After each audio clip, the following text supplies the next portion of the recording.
And welcome back. Indian autos blog में हम काफ़ी सारी गाड़ियाँ चलाते हैं। इनमें से कुछ गाड़ियाँ हमें बहुत ज़्यादा पसंद आती हैं और कुछ गाड़ियाँ हमें उतनी पसंद नहीं आती हैं। पर आज जो गाड़ी हमारे साथ है वो हमें कई रीज़न्स की वजह से उतनी अच्छी नहीं लगती है, बट फिर भी इस गाड़ी की कुछ ऐसी चीज़ें हैं जो हमें इसकी ओर आकर्षित करती हैं and basically they tug at our heart strings. Hello friends, my name is Yatharth and the car you see in the background is the 2020 VW Polo। वैसे तो पोलो इंडिया में 10 साल से अवेलेबल है, बट इन 10 साल में इसको कई छोटे मोटे अपडेट्स मिले हैं और कुछ बड़े अपडेट्स भी मिले हैं। फॉर इंस्टेंस VW इंडिया ने इस गाड़ी के इंजन ऑप्शंस को 8 बार चेंज किया है और रिसेंटली जब इंडिया में BS6 emission norms kick in हुई थी तो इसको मिला था एक 1 litre turbocharge petrol engine which replace the 1.2 litre unit. यहाँ पे एक चीज़ बतानी ज़रूरी है और वो ये है कि at this particular moment the Polo is the only petrol powered model that qualifies to be called a hot hatch, because जो पुंटो बार्थ है वो डिसकंटिन्यू हो गई है। In fact even the cars like Baleno RS are no longer available. तो अगर आप उनमें से हैं जिनको गाड़ी चलाना पसंद है तो आपके लिए शायद Polo is the only option at this moment. But फ़िलहाल अपने इस वीडियो में हम 2 चीज़ें पता करने की कोशिश करेंगे और उनमें से एक ये है कि 1.2 TSI के मुकाबले जो ये 1.0 TSI है वो कितनी पोटेंट है, और दूसरी ये कि 2020 में लॉन्च के 10 साल बाद ये गाड़ी कितनी रेलेवेंट है हमारी मार्केट में। तो चलिए दोस्तों, इसी के साथ मैं अपना VW पोलो 1.0 TSI का एक टेस्ट ड्राइव रिव्यू स्टार्ट करता हूँ। और मेरी आपसे रिक्वेस्ट है कि आपने अगर अभी तक हमें सब्सक्राइब नहीं किया है तो सब्सक्राइब जरूर कर लें और बेल आइकन दबाएं हमारे ऐसे वीडियो अपडेट्स सबसे पहले पाने के लिए।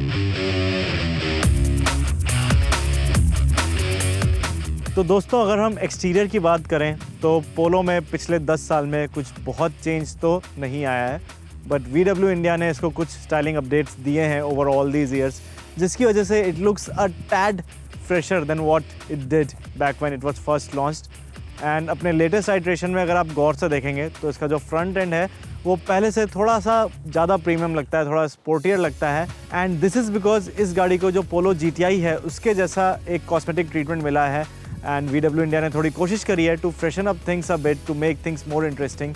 एंड इसीलिए अगर फ्रंट एंड पे आप देखेंगे तो जो पहले आपको एक क्रोम स्लैट्स मिलती थी ग्रिल पे, उसकी जगह एक हनी कोम पैटर्न मिल गया है ग्रिल पे। और यही नहीं, इसका जो बम्पर है वो भी GTI वाला ही है, उसके जैसा ही है। एंड इसकी वजह से आगे से दिखने में पोलो जो है थोड़ी स्पोर्टी लगती है, थोड़ी प्रीमियम लगती है। And I particularly like this treatment.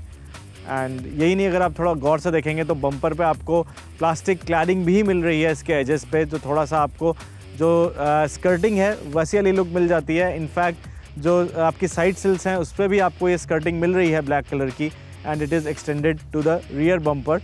And ये चीज़ों को थोड़ा और इंटरेस्टिंग बना देता है। और अगर हम बात करें तो आपको इस पर काफ़ी स्पोर्टी 16 इंच के 10 स्पोक एलॉय व्हील्स भी मिल रहे हैं which look really good, especially with this shade of car. और फिर अगर हम पीछे की तरफ गौर करें तो other than the sporty bumper you also get a roof spoiler which completes the sporty look of this vehicle. और फिर ओवरऑल अगर हम पोलो की डिज़ाइन की ही बात करें तो I won't say it looks dated even 10 years down the line, because it gets a very clean Teutonic look जो होती है जर्मन कार्स की, वो इसको मिलती है। And I would say that it's kind of a timeless look. इसके जो प्रोपोर्शंस हैं वो स्पॉट ऑन है, उसके जो शीट मेटल है उस पर भी कुछ कोई बहुत बोल्ड ट्रीटमेंट नहीं किया गया है। It's not a cluttered look here and it's a very simple and elegant look. And इस गाड़ी का लुक 2020 में भी शायद उन लोगों को पसंद आए who prefer understated elegance over unnecessary flamboyance. और चलिए दोस्तों, अब हम इस गाड़ी के अंदर बैठते हैं और आपको बताते हैं कि इंटीरियर इसका कितना रेलेवेंट है आज के ज़माने में। तो जो पोलो का जो एक्सटीरियर है वो फिर भी थोड़ा टाइमलेस है because of its typical Teutonic look and clean look.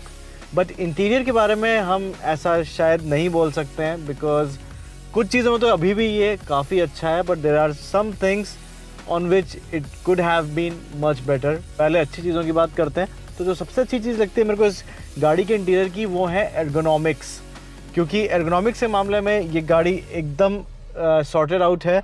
The seating position, the steering wheel, the controls, everything have been position, they have been set very carefully. और अगर हम स्टीयरिंग व्हील की बात करें तो you get a flat bottom steering wheel which is in line with the sporty aspirations of this vehicle। और आजकल गाड़ियों में जो है डिजिटल इंस्ट्रूमेंट कंसोल्स आने लगे हैं, बट पोलो में you still get classic analogue dials and I am not complaining here because मेरे को जो ये क्लासिक इंस्ट्रूमेंट क्लस्टर्स हैं they look better than digital clusters. आपको कौन से ज़्यादा पसंद है वो आप हमें नीचे कमेंट सेक्शन में बता सकते हैं। और एनीवे वापस अगर हम गौर करें डैशबोर्ड पे तो इसका डिज़ाइन एग्जैक्टली वैसा ही है जैसा जब पोलो पहली बार 2010 में लॉन्च हुई थी तब था। कुछ स्लाइट माइनर चेंजेस हुए हैं, फॉर एग्जांपल ट्रिम में चेंज आ गया है, you get satin finish premium trim over here, कुछ सिल्वर इंसर्ट्स भी मिलते हैं which enhance the look, but overall वही सिंपल लुक है डैशबोर्ड का, कुछ चेंज नहीं हुआ है compare to say cars from Hyundai। आपको ये कुछ ज़्यादा ही शायद सिंपल लगे, बट अगेन जिन लोगों को सिंपल डिज़ाइंस पसंद है, people who prefer form over function, उनको ये डैशबोर्ड का लेआउट जो है, जो डिज़ाइन है वो अच्छा लगेगा। और फिर अगर हम फीचर्स की बात करें तो कुछ अच्छे फीचर्स मिलते हैं, जैसे कि क्रूज़ कंट्रोल मिलता है, एक कूल ग्लव कंपार्टमेंट मिलता है, एक 6.5 inch touch screen infotainment unit भी मिलता है जिसमें एप्पल कारप्ले और एंड्रॉयड ऑटो की सुविधा मौजूद है। बट काफ़ी सारे मिसेस भी हैं, फॉर एग्ज़ाम्पल आपको वायरलेस चार्जिंग नहीं मिलती है आपके स्मार्टफोन के लिए। आज के ज़माने में जब गाड़ियों ने कनेक्टेड फीचर्स देना शुरू कर दिए हैं, माइंड यू जो नई i20 आ रही है उसमें आपको ब्लू लिंक कनेक्टिविटी मिल रही है, पोलो में जो है आपको वायरलेस स्मार्टफोन चार्जिंग जैसी सुविधा भी अवेलेबल नहीं है। और मैं बता दूं आपको रियर पार्किंग कैमरा भी नहीं है, which is a glaring miss, because इतनी महंगी गाड़ी में एक रियर पार्किंग कैमरा तो एटलीस्ट होना ही चाहिए। ये एक ऐसा फीचर है जो अब सस्ती गाड़ियों में भी आने लगा है, B1 सेगमेंट और इवन कुछ A2 सेगमेंट की गाड़ियों में भी ये फीचर मौजूद है, बट पोलो में वो आपको नहीं मिल रहा है। और यही नहीं, आपकी जो रियर सीट है उस पर आपको सेंटर आर्मरेस्ट भी नहीं मिल रहा है, और साथ ही साथ there is no USB charging facility at the rear. और फिर स्पेस की बात करें तो space has never been a forte of the Polo and अभी भी वैसा ही कुछ है। आप अगर फ्रंट में देखें तो फ्रंट में फिर भी you get reasonable space and shoulder room वगैरह में आपको कोई प्रॉब्लम नहीं होगी। इनफैक्ट बाहर का व्यू वगैरह भी काफ़ी अच्छा है, तो जैसे मैंने आपको पहले बताया एर्गोनॉमिक्स के मामले में भी आपको कोई दिक्कत नहीं होने वाली है, बट रियर में जो है स्पेस कोई आपको ज़्यादा नहीं मिलने वाली है। और चलिए अब पीछे चलते हैं और आपको दिखाते हैं कि स्पेस आपको कितनी कम मिल रही है पोलो में। तो फ्रेंड्स, जैसा कि मैंने आपको बताया स्पेस के मामले में मेरे पास कोई बहुत ज़्यादा अच्छी चीज़ नहीं है बोलने के लिए, बिकॉज जो ड्राइविंग सीट है वो मेरी हाइट जो कि 5'11" है उस हिसाब से पोजीशन है, एंड मैं अपनी जो ड्राइविंग सीट है उसको स्टीयरिंग के कुछ ज़्यादा पास या ज़्यादा दूर नहीं रखता हूँ, तो I would say its position normally. And फिर भी आप पीछे देख सकते हैं कोई बहुत लेग रूम नहीं है मेरे पास, इनफैक्ट कोई ज़्यादा हेडरूम भी नहीं है। अगर आपकी हाइट 6'1" या 6'2" है तो आपको डेफिनेटली प्रॉब्लम होने वाली है, बिकॉज जब आप किसी स्पीड ब्रेकर के ऊपर से जाएंगे एंड गाड़ी थोड़ा सा जंप लेगी तो उसमें आपका हेड डेफिनेटली स्ट्राइक करेगा ऊपर। तो 2 लोग तो पीछे वाली सीट पे बैठ सकते हैं, this is wide enough. Middle में कोई बच्चा या कोई पतला आदमी भी शायद बैठ जाए। ट्रांसमिशन टनल ज़रूर उसको परेशान करेगा, this car doesn't have a flat transmission tunnel, क्योंकि ये गाड़ी उस टाइम की है जब flat transmission tunnels used to be quite rare. तो बीच में जो बैठेगा उसको दिक्कत ज़रूर होने वाली है, अनलेस कोई बहुत ही छोटा बच्चा हो। और विड्थ के मामले में तो सीट ठीक है, बट देन अगेन जैसे कि मैंने आपको बोला लेग रूम और हेड रूम बेटर हो सकते थे। बट एक प्लस पॉइंट ये है कि VW ने भले ही आपको सेंटर आर्मरेस्ट ना दिया हो, जो इसके रियर जो हेडरेस्ट हैं वो एडजस्टेबल हैं, तो एटलीस्ट वो एक प्लस पॉइंट है एंड आपकी जो जर्नी को थोड़ा सा और कंफर्टेबल बना सकता है। यहाँ पे एक चीज़ और है जो मैं आपको बोलना चाहूँगा कि फ्रंट में फिर भी आपको जो आपके डोर पैड्स हैं उस पर एक बॉटल होल्डर्स मिलते हैं जिसमें आप 1 लीटर की बॉटल आराम से रख सकते हैं पानी की। पीछे ऐसा नहीं है, पीछे there are no bottle holders here, but हाँ यहाँ पे एक आपको ज़रूर सुविधा मिलती है, एक एटलीस्ट आप कोई कप हुआ या कोई ग्लास हुआ वो आप रख सकते हैं। उसके अलावा जो मैंने आपको बोला USB चार्जिंग पीछे नहीं है, बट एक 12 वोल्ट का सॉकेट है जिस पे आप एक USB चार्जर लगा के अपने जो आपके स्मार्ट डिवाइसेस हैं उनको चार्ज कर सकते हैं। और फाइनली एक और अच्छा टच है कि पीछे आपको जो दोनों बी पिलर्स हैं उस पर कोट हैंगर्स के लिए आपको यहाँ पे हुक्स मिलते हैं, जहाँ पे आप आराम से अपने हैंगर्स वगैरह टांग सकते हैं। और फाइनली अगर हम बूट स्पेस की बात करें तो even the boot space is not very impressive. You get just 280 litres of luggage carrying capacity. And to put things in perspective, जो आपकी मारुति स्विफ्ट है वो आपको देती है 316 लीटर की बूट, और वहीं अगर हम मारुति बलेनो की बात करते हैं तो आपको देती है 340 लीटर की बूट स्पेस। तो बूट स्पेस के मामले में भी just like the rear seating space कोई आपको बहुत ज़्यादा जगह नहीं मिलती है। But then again as a small car, as a small family car, say for a young family जिसमें 2 बच्चे हैं और 2 अडल्ट हैं, I think the space just about सफाइसेस।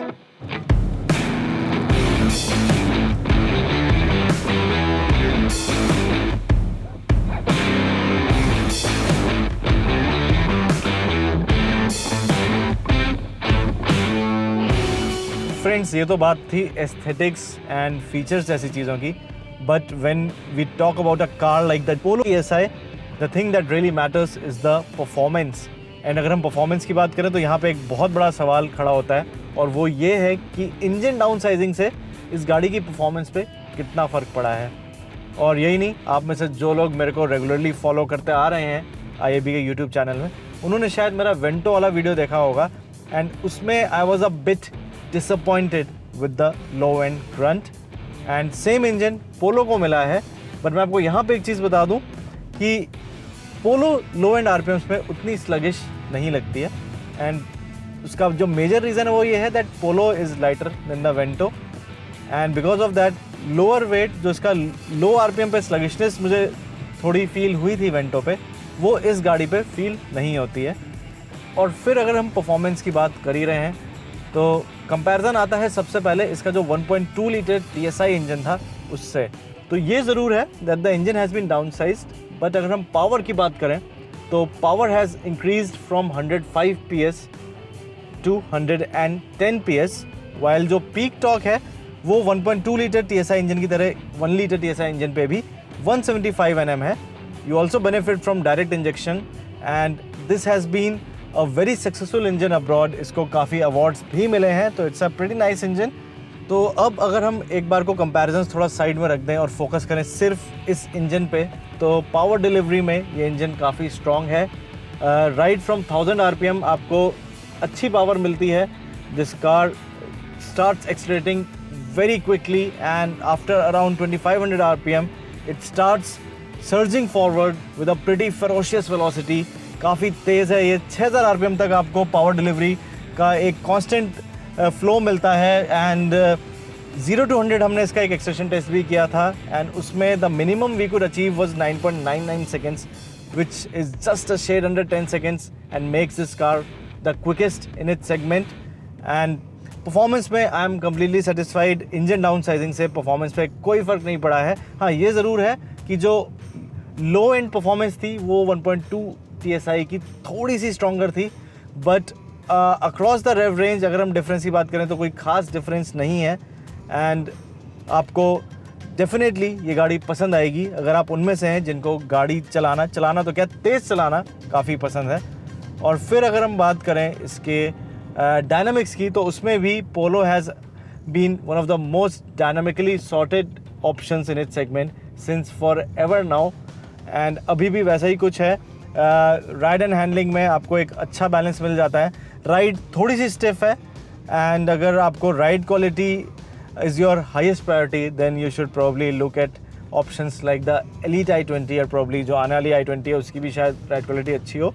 But at least Baleno को भी देख सकते हैं आप, ग्लेंजा को भी देख सकते हैं, उनकी ride quality is definitely better than this vehicles. But जो आपको हैंडलिंग मिलती है इस गाड़ी की, वैसी आपको रोड हैंडलिंग इनमें से किसी और गाड़ी पे नहीं मिलने वाली है। This car inspires so much confidence in the corners that शायद जो आप नॉर्मली स्पीड्स लेते हैं और गाड़ियों पे उनसे तेज़ इस गाड़ी को चलाएं कॉर्नर्स में, बिकॉज इसका जो स्टीयरिंग है it offers you a lot of feedback. आजकल मैं देख रहा हूँ काफ़ी गाड़ियों के जो स्टीयरिंग होते हैं दे आर ऑलमोस्ट लाइफलेस, उनमें कोई फीडबैक नहीं होता है। बट इस गाड़ी में ऐसा नहीं है. The steering is actually very nice. It's neither too light nor too heavy. And गाड़ी चलाने के जो शौकीन है उनको डेफिनेटली इस गाड़ी का स्टीयरिंग जो है काफ़ी पसंद आएगा उसकी फील के लिए. और वैसे भी रोड ग्रिप भी काफ़ी ज़्यादा है. जो मैकेनिकल ग्रिप है that is also pretty high. And body roll तो है थोड़ा सा, but it never gets unnerving. कोई बहुत ज़्यादा बॉडी रोल नहीं है. It's definitely much lesser than what most of the rivals offer. And again मैं वही बात बोलूँगा, परफॉर्मेंस जंकी अगर आप हैं तो इस समय तो आपके लिए कोई ऑप्शन नहीं है. This is the only car that qualifies to be called a hot hatch.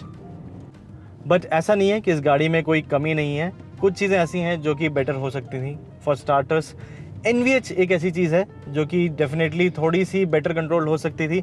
Vento पे भी हमारा यही ऑब्जर्वेशन था और ऐसे ही कुछ पोलो में भी है.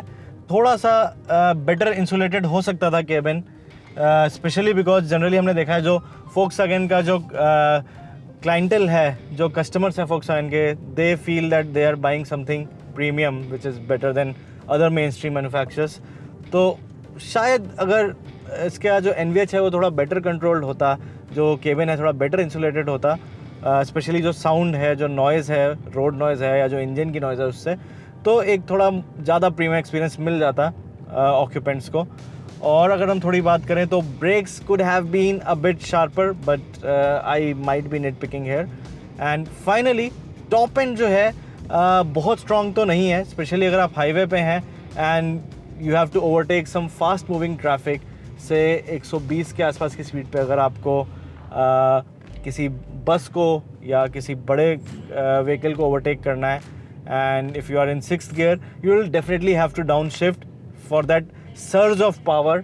अदरवाइज़ जो है शायद थोड़ी दिक्कत आ सकती है ओवरटेकिंग में. तो टॉप एंड अगर थोड़ा सा स्ट्रॉन्गर होता एंड NVH थोड़े बेटर कंट्रोल होते तो definitely this would have been a perfect package overall.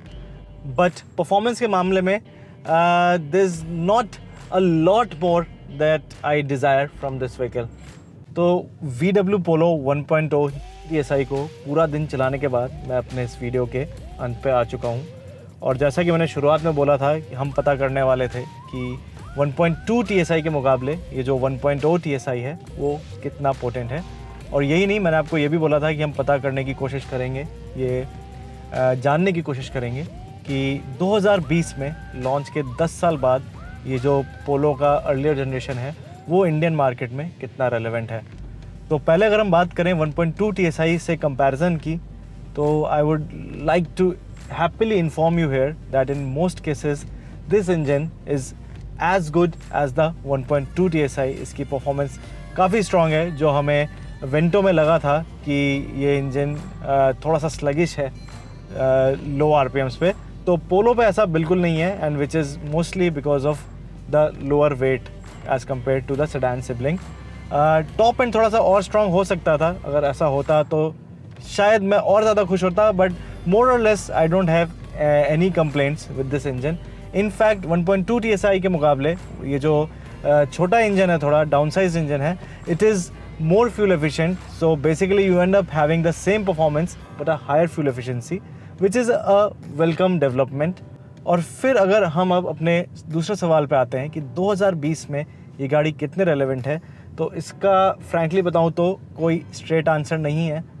And like I said before, अगर आप एक परफॉर्मेंस जंकी हैं, you like to drive cars fast and you need a fast car in your garage, तो you can pick up this vehicle with your eyes closed. आपकी जितनी भी performance की needs होंगी एक इस सेगमेंट की गाड़ी से, उनको ये कार पूरी तरह से फुलफिल कर देगी. Because not just in straight line but even around the corners this car is actually a lot of fun. और फिर अगर हम बात करें एस्थेटिक्स और फीचर्स की, तो एक्सटीरियर डिज़ाइन में फिर भी आई एम मोर और less happy that this car has aged gracefully. It still looks quite good even 10 years down the line.